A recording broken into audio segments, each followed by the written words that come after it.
Welcome back, everybody. Today I'm here to talk about the new Flash trailer. Now, after a while of this movie being in development, as long as it was, I really stopped giving a shit about the production of this film. I almost got to the point last year when they were like, hey, the Flash is canceled, and I was just like, oh, okay. But when they said it was back on, I was like, oh shit. Like, I was more surprised when they told me this movie was still coming out due to a certain someone.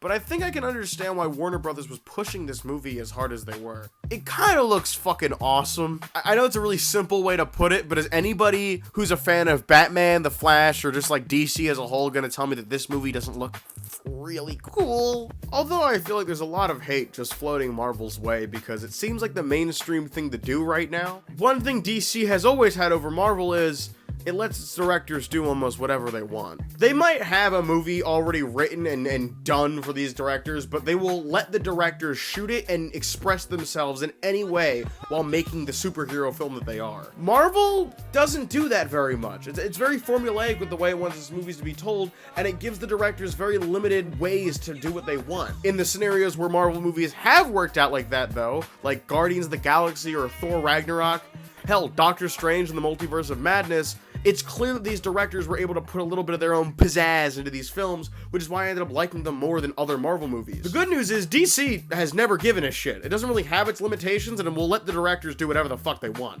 And it looks like Andy Muschietti's already doing an amazing job with this film. The camera work alone looks so visually entertaining. If your movie looks so good that I don't want to look away, you obviously get a little gold star in filmmaking. When I heard Andy Muschietti was actually directing this film, I was pretty excited. I'm a big fan of his work. Mama is like my favorite horror movie of all time. I fucking love that film. And It Chapter 1 and 2 are two of my close favorites. Also very good. This movie looks like it's gonna be a lot of fun. Now, obviously, we've been hearing all over that Warner Brothers and anybody who has gotten to see glimpses of the film have said it's fucking amazing. And Warner Brothers paid tons of money for it to get advertised at the Super Bowl, which is something they don't usually do.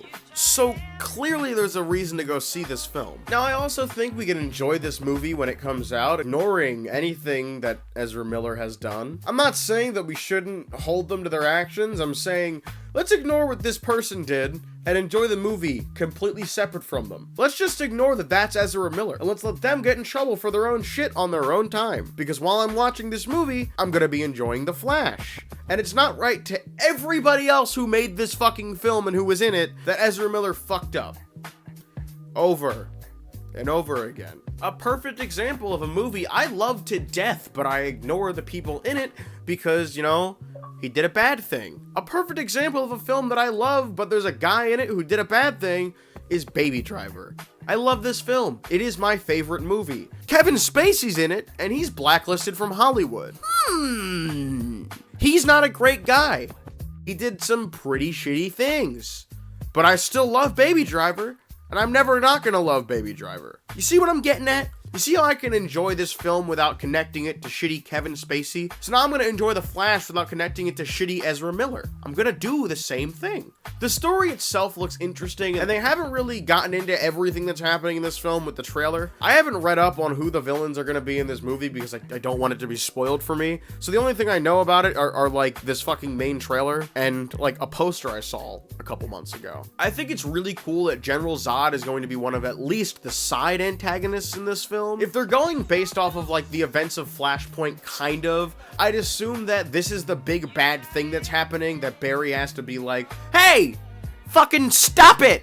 But that's clearly not the biggest threat, because then Barry eventually has to run back in time to prevent all of this way worse world from even existing. Now, in the comics, you have, like, the Amazons fighting the Atlanteans in an all-out war to fucking eliminate each other completely. And that shit's fucking brutal. Thomas Wayne is Batman because Bruce got fucking shot instead of his parents. I like to think of him as the Batman meets the Punisher. And that's fucking sick. I think Superman gets locked up in, like, a Russian prison because that's where he ends up landing. And they kind of just do experiments on him and keep him underground for a long fucking time until he inevitably breaks out with Batman and the Flash, and he's all skinny and fucking weird. So it seems like with Supergirl, that's where they're taking her character, and I think she's gonna be replacing Clark's whole fucking scenario. This movie's clearly not trying to do Flashpoint altogether, and it's obviously just very inspired by it. Going back to General Zod, though, I'm pretty sure he's gonna be like the side oh, this is really fucked up part of the movie that's happening, that Barry's gonna be like, no, we can stop him! And then eventually something worse is gonna happen for him to be like, okay, shit, I gotta restart everything. It's cool to know how General Zod fits into this story, and I really like that the events of Man of Steel, like, matter. And that's really cool. I'm gonna have to go back and watch Man of Steel for this fucking movie, because I'm gonna want to understand shit better. I haven't seen Man of Steel. I'm not sorry. Although I'm really excited to see Michael Keaton as Batman again, I have no idea how he fucking fits into this story. Like, how, in this world, is there just, like, is Batman just Michael Keaton now? Like, I don't understand. Is he going to a different world to go get him and then bring him to this one? I just don't understand it all the way, and I think that's what they're gonna get into, obviously, in the film. And I like that there's still things for me to find out, and there's things that I don't necessarily understand. There's a lot going on in this film, and I'm really excited to see where it's taking all these different plot lines and characters. I actually am excited to see Ben Affleck returning as Batman for this movie, and this being his final performance as Batman, because he's literally never gotten an actual chance to be Batman. He debuts in Batman vs. Superman, which is a pile of shit. He's then in Suicide Squad for a cameo, which is a dumpster fire. And then he's in Justice League, which is mid as fuck. I just hate that he never actually got a movie to shine. Ben Affleck had like a fucking mental breakdown trying to make his version of Batman. And, you know, we ended up getting Robert Pattinson, which was great. So with this being Batfleck's last appearance, I hope he goes out with a bang. I hope it's a good one, and, you know, already from the trailer, it doesn't seem like it'd be bad. I think this might be the only time he has a good movie. And I also think it's really cool that they pulled off him having a blue suit. It's gotten to be kind of reminiscent of, like, Batman Brave and the Bold. God, I fucking love that cartoon. And it just looks really cool. So, props to them for making that work. Now, overall, I'm pretty sure that's everything I could have talked about. The movie just looks visually impressive, and the story seems pretty neat, so I'm interested. The roster of characters they picked seems very interesting, and I'd love to see how they all mingle with each other on screen. It was also just a really entertaining trailer. Good job at getting me interested while really telling me nothing. Well, it's February, fellas, so I'll say look forward to my review of Ant-Man and the Wasp: Quantumania coming out later this month, and God knows I'm seeing Cocaine Bear.